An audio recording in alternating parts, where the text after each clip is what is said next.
বাতাস আছে, সম্ভবত উড়বে। আর আমার ফ্রেন্ডরা অনেক এক্সপার্ট। আমারও প্রথমবারের মতোই এক্সপিরিয়েন্স, তো আমার কাছে খুবই ভালো লাগছে। শুরুতে একটু খারাপ লাগলেও পরে আমি ওকে হবো, কারণ সবাই সবারটা করছে। এই যে একটু পরে ঘুড়ি উড়াবো, কেউ যদি আমার ঘুড়িটা কেটে দেয় এটাই আমার মনে থাকবে। ছোটবেলায় তো কান্না করতাম, এখন তো বড় হয়ে গেছি।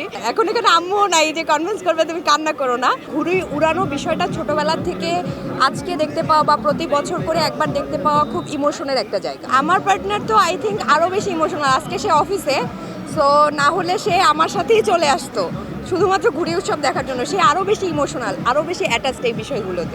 আমারও ছোটবেলায় কখনো ঘুড়ি ওড়ানো হয়নি, যেমন আজকে আমি যখন এসেছি আমারও প্রথমবারের মতোই এক্সপিরিয়েন্স, তো আমার কাছে খুবই ভালো লাগছে। আমি যেটা দেখছি যে এটাও একটা মজারই পার্ট, যে একজন আরেকজনের ঘুড়ি কেটে দেওয়া।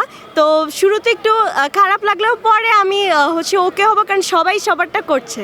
ঘুড়ি ওড়ানোর সময় এটা একটা ফান বা মজা, যে সবাই উড়ায়, একজন একজনের এটা কেটে দেয় বা এরকম, এগুলো আসলে মজার ছলেই করে। তো আমিও যদি ঘুড়ি ওড়ানোর সময় এরকম হয়, তো আমিও পরে ওইটাকে মজা হিসেবেই নিব আর মজার ছলেই করবো।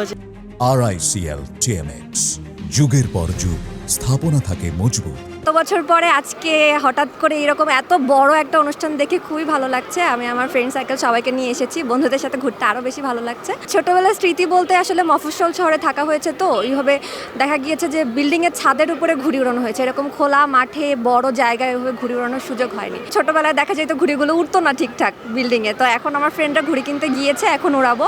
বাতাস আছে, সম্ভবত উড়বে। আর আমার ফ্রেন্ডরা অনেক এক্সপার্ট। এবারে সাকরাইন হইলো, আমি তো মনে হয় দেখলাম যে ডিজে পার্টি হয়েছে, কিন্তু ঘুড়ির জিনিসটা কিন্তু আমি দেখি নাই। আমি যেহেতু আগে পুরান ঢাকা কলেজে ছিলাম, তো আমি কিন্তু খুবই মিস করছি জিনিসটা। কিন্তু ঘুড়ি কালচারটা নাই, তো ঘুড়ি অনেকে উড়াতে পারে না। কিন্তু যতটুকু হচ্ছে যে যারা যারা পারে তাদের মধ্যে ঘুড়ি উড়ানোর জন্য যেটা আগ্রহ সৃষ্টি করা হচ্ছে। ঘুড়ি তো বিভিন্ন রঙের, আমরা ছোটোবেলায় দেখতাম তখন বিভিন্ন রং। আর এখনকার যে এই উৎসবটা, এখানে কিন্তু শুধু শিক্ষার্থীরা আসছে তা না, অনেক বহিরাগতরাও আসছে, তাদের ছোট বাচ্চা নিয়ে আসছে। তো এটা তারাও আকৃষ্ট হচ্ছে এই বিভিন্ন কার্টুন ক্যারেক্টার, ডোরেমন বলেন, আপনি শিনচ্যান বলেন, বা এখন যে ঝিলমিলি বেলুন, সেটার মধ্যেও কিন্তু এই হ্যালো কিটি যে বিষয়টা, সেটাও কিন্তু আছে। তো এটা মূলত বাচ্চাদেরকে আকৃষ্ট যেমন করছে, বড়দেরও আকৃষ্ট করছে। কিন্তু আমাদের ঐতিহ্যের সাথে মিশে আছে, এবং আমরা এখন হয়তো আমরা মোবাইল ফোন, নানা রকম স্পোর্টস, বাইরে থেকে আসা যে স্পোর্টসগুলো আছে এগুলো নিয়ে ব্যস্ত আছে। বাট ঘুড়ির যে কালচারটা, এটা কিন্তু আমাদের ভূখণ্ডে বা আমাদের এই অঞ্চলে অনেক আগে থেকে চলমান। তো এটাকে আবার রিভাইভ করা হচ্ছে, ইনস্টিটিউশনালি এটাকে আসলে প্রশ্রয় দেওয়া হচ্ছে। নতুন করে আমরা দেখতে পাচ্ছি যে যারা যারা আগে ঢাকায় জন্মগ্রহণ করেছে অনেকেই আছে ঘুড়ি কখনো দেখেনি বা চালায়নি, আমিও এর মধ্যে একজন। বাট আমি এই যে ঘুড়ি উড়াচ্ছি, আমি ঘুড়ি কীভাবে উড়াতে হয় এটা জানছি, এটা ভালো লাগছে। আমার যে বাংলাদেশের যে একটা নেটিভ কালচার আছে, এটা কিন্তু ফুটে উঠছে।